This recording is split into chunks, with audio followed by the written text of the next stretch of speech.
When workers were renovating the Lincoln Memorial for a major event, they discovered something totally bizarre right beneath their feet. It turned out that Honest Abe was sitting atop a massive secret, literally. And millions of us have been inches away from this site without noticing it. If you've ever set foot on the Tennessee pink marble floors and stared up at the stoic expression of America's 16th president, you were actually standing right above a decades-old secret passage that few knew existed. Construction workers renovating the Lincoln Memorial uncover a secret passage. A construction crew working at the Lincoln Memorial back in 1975 was tasked with renovating the bathrooms. Little did they know, their seemingly simple task would lead them to an unexpected discovery. Not long into their project, they noticed something strange about the structure's foundation that no one was prepared for. When workers took a closer look at the foundation, they discovered a massive room beneath the chamber that housed Lincoln in his chair. As anybody else would do after discovering a major historical secret, the construction crew quickly spread the word about the mysterious area. It was a point of fascination. How long had this room been there, and why was it there in the first place? Of the people told about the secret room, some were members of the National Speleological Society, aka they were passionate about exploring old, mysterious caves. And when the cave divers first ventured underground, they explored the giant room with awe. Stalactites and stalagmites formed during the years the space was neglected. It was while they were exploring that they had a startling realization. Oddly enough, the cave wasn't naturally formed, but man-made. And the room was massive. 43,800 square feet, to be exact. The more they poked around, the creepier Lincoln Memorial's concealed level revealed itself to be. Besides the rats, insects, and general spookiness, its mere existence made the group prickle with paranoia. Why was no one aware of this clearly intentionally made chamber? The mystery of it all added to the general creepiness.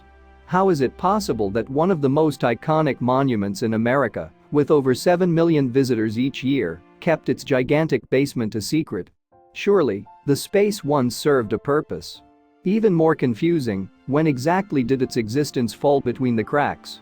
Solving this mystery required the explorers to dig deeper into the monument's past. Construction for the Lincoln Memorial kicked off in 1914.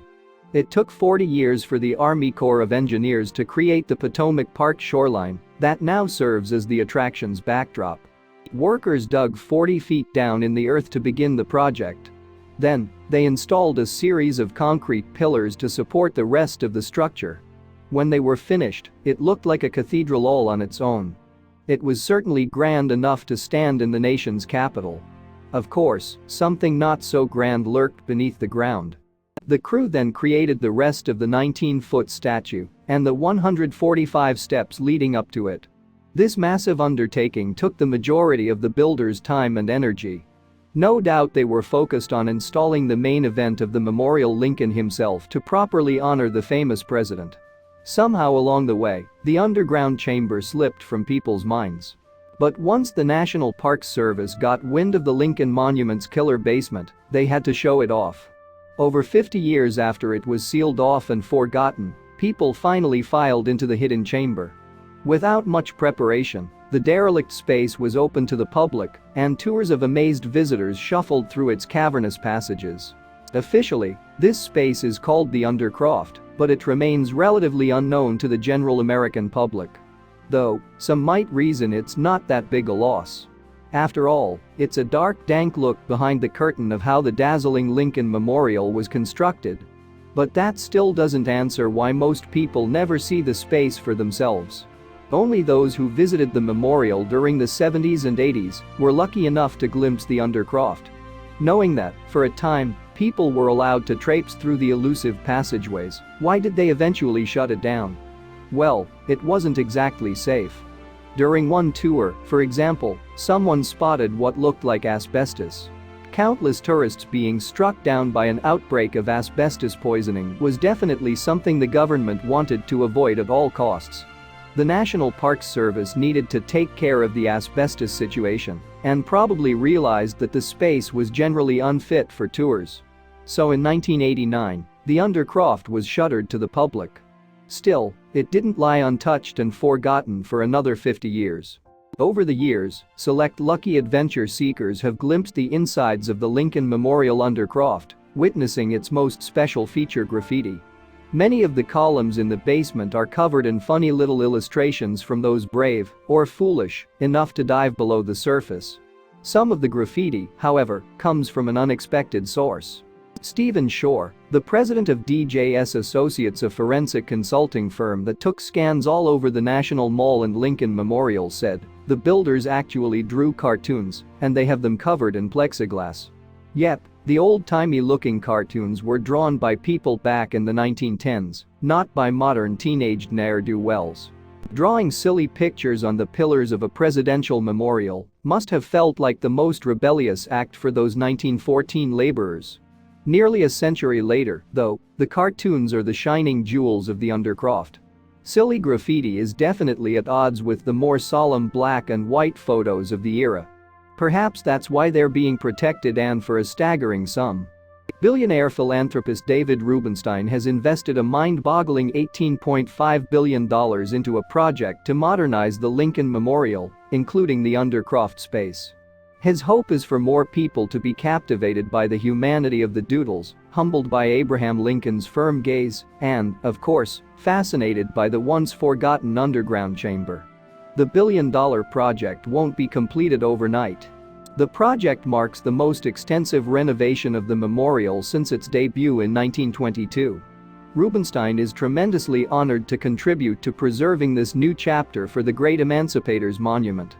Through his efforts, modernized construction equipment and healthy financial backing mean the updates will probably be completed sooner rather than later. The plan was to reopen the undercroft to the public for the Lincoln Memorial's centennial in 2022, but for now, construction is slated to be complete in 2026. One day soon, though, people will walk among those storied columns and maybe even descend below the surface to another time. Until that day comes, there are still signs of the undercroft you can spot in person. People can see the coordinates marking the entryway to the chamber if they look closely. But even just standing on the coordinates can elicit a strange feeling. The enormous Lincoln itself has an overwhelming aura, one curator Harry Rubenstein, from the Smithsonian's Political History Wing, explained to National Geographic. It has that temple-like quality, and the statue reveals itself slowly as you walk up the steps. It doesn't hit you all at once. And as you move up, you are made small by this incredible statue. While the sheer scale of the giant Lincoln perched in a chair is what most people take in, the memorial is also richly symbolic. But some of the messages hidden within the statue's design can be difficult to pick up on, even more so than its cavernous hidden basement. So they tend to be missed by the average observer. The intentional details concealed within the monument trace back to the immediate aftermath of Abraham Lincoln's murder. Pretty much straight away, people were calling for a monument to be raised in his honor. But it would take many decades and several design reworks for the project to really get off the ground properly. It was only many decades after Lincoln's death that a memorial was finally given the green light by Congress, which set aside $2 million for the project in 1911. Still, even at this point, progress remained very slow. For 3 years, debate raged about exactly what it should be and where it should be sited. In the end, the person tasked with the memorial's design was Henry Bacon, who'd previously studied in Europe. His stint abroad gave Bacon a taste for ancient Greek design, which would ultimately come to be seen in his plans for the Lincoln Memorial. If you look at the structure today, you'll see a purposeful resemblance to the Parthenon temple that stands at the heart of Athens. It's difficult to imagine the statue of Lincoln standing inside any other building besides the one Bacon designed. But his idea was actually one of many. Another man named John Russell Pope also came up with a bunch of other designs that were ultimately rejected. And some of them were fairly off the wall. One of Pope's rejected designs resembled a Mayan temple, which would house an enormous undying flame. Another idea for the building was based on a ziggurat, a structure most famously found in ancient Mesopotamia. And yet another of Pope's concepts resembled a pyramid from ancient Egypt. All were dismissed, but Pope would ultimately go on to design the Jefferson Memorial down the line. It was Bacon who would design the Lincoln Memorial, and he had some strong ideas when it came to the symbolism his building would employ. For instance, he was adamant that the stone used in the construction should come from all over the United States. That, in his mind, would epitomize Lincoln's commitment to the Union. Bacon's design is full of little messages to be interpreted if you look close enough. But what of the statue of Lincoln that's housed there? Well, this thing is rich in symbolism, too, but it wasn't Bacon who was responsible for this. No, he just designed the building. The statue was the work of Daniel Chester French. French's Lincoln statue was clearly designed with care. The president's face is very expressive and thoughtful, plus he is seated, an unusual feature for statues of this nature. Why did French make these decisions? Well, that's open to interpretation, as a writer behind a biography of the sculptor has explained to National Geographic. According to Harold Holzer, French rarely chose to explain the finer points of the thinking behind the works he designed. Elaborating, he said, "My favorite French quote on this was, 'A statue has to speak for itself, and it seems useless to explain to everyone what it means. I have no doubt that people will read into my statue of Lincoln a great deal I did not consciously think. Whether it will be for good or ill, who can say?'" French worked on his statue for about 5 years. That's a long time, but it clearly illustrates the scale of his task.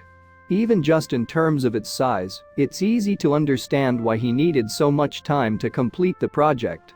Even though the figure of Lincoln is seated, it's still extremely tall. From the seated position, the figure of Lincoln reaches about 19 feet. But if it was standing up, it would reach about 27 feet.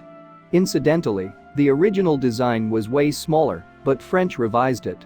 His originally intended scale, with the seated figure reaching 10 feet, would have left it appearing dwarfed within Bacon's immense temple. As for the expression on Lincoln's face, French put in a lot of research to get it right. He studied photographs of the slain president, as well as reading descriptions of him. As Rubinstein said, it was Lincoln under stress who had the burdens of presidency and the war. Those are the photos French had to work with, not those of a young Lincoln. French didn't work on his statue alone.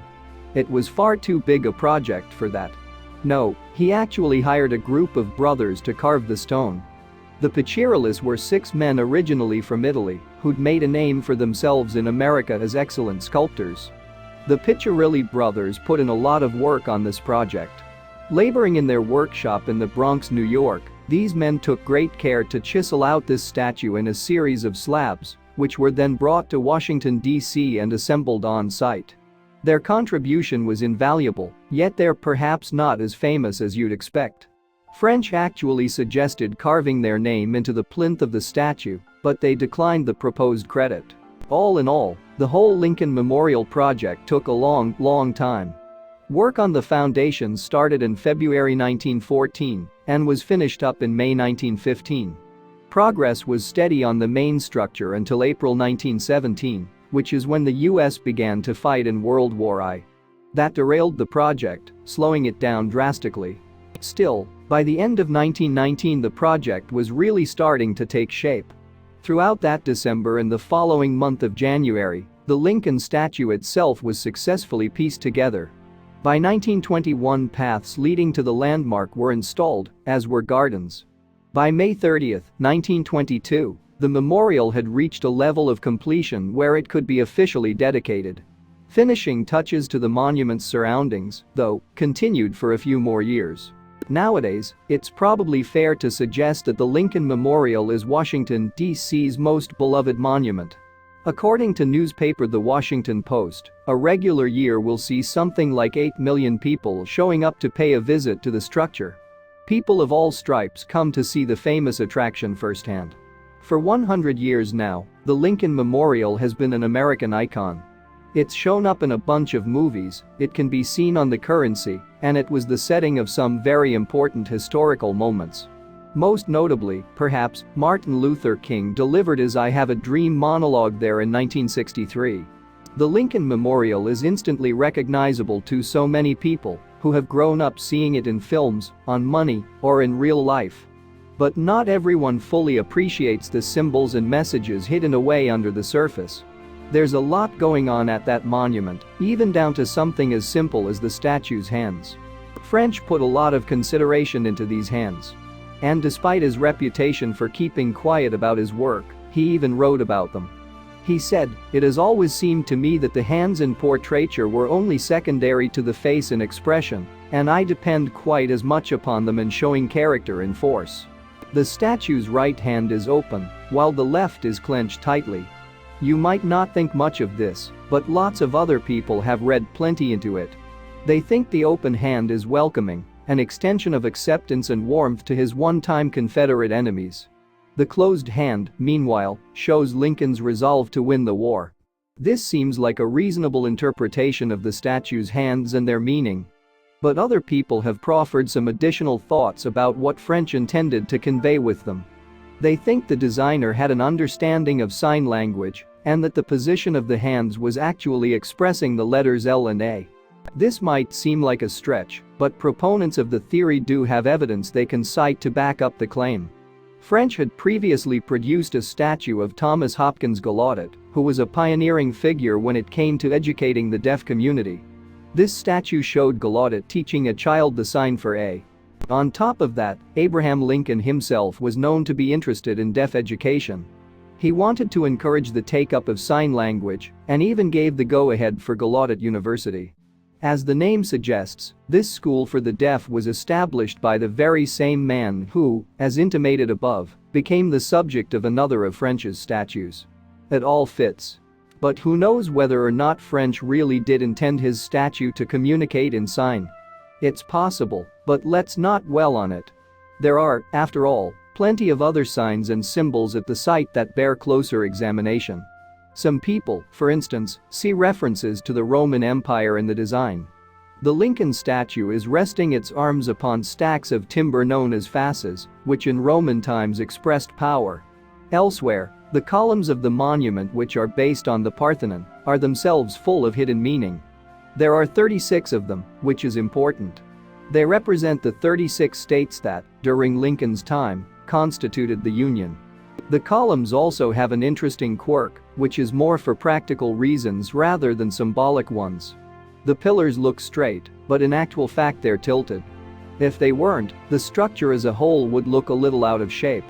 It's strange, but the best way to make them look straight was to tilt them. Another secret hidden away at the Lincoln Memorial is a massive chamber that sits underneath the statue. Given the sheer scale of the monument, the foundations needed to go very deep into the ground. That meant a big, subterranean space was required, and it's obviously still there today. The chamber is about 3 stories tall, and it's known as the undercroft. It's extremely evocative to think this massive, secret space exists underneath such a famous monument, and it's easy to get carried away thinking about it. In reality, though, there's not much down there, except from some stalactites and a little graffiti from the construction workers who'd labored there. The Lincoln Memorial is obviously recognizable from the features we can see from the ground level. But the reality is that a huge proportion of the structure is actually beneath the surface. Roughly 40% of the total space it occupies lies underground, hidden away from public view. Back up on the surface, we can see a pair of the real Lincoln's most well-known speeches carved into the walls. On one flank are the words from the Gettysburg Address, while on the other is his inaugural address following his re-election as president. These speeches are a huge part of the man's legacy. You would think, then, that every single word would appear on the monument's walls in pristine shape. In reality, that's just not so. The truth is that the inaugural address was actually carved into the wall with a mistake. It shows up in the sentence that should read, "With high hope for the future, no prediction in regard to it is ventured." Whoever was chiseling out this phrase made an error. Instead of carving out future, they accidentally used an E at the start of the word, spelling out the non-existent word future. They must have been mortified. And while the mistake was covered over, if you look very carefully, you can still make out the blunder today. Despite this mistake, the Lincoln Memorial is still one of the most revered monuments in the United States. And the man who created the statue within it always knew this would be the case. He was perfectly aware that people would study his design with a rabid intensity and interest. So while the name Daniel Chester French isn't terribly well known today, his masterpiece is among the most famous creations in America. The sculptor put a lot of thought and effort into his design, loading it with meaning and symbolism. And even now, 100 years after its unveiling, it continues to enrapture virtually all those who come to see it. Thanks for watching, and don't forget to like and subscribe.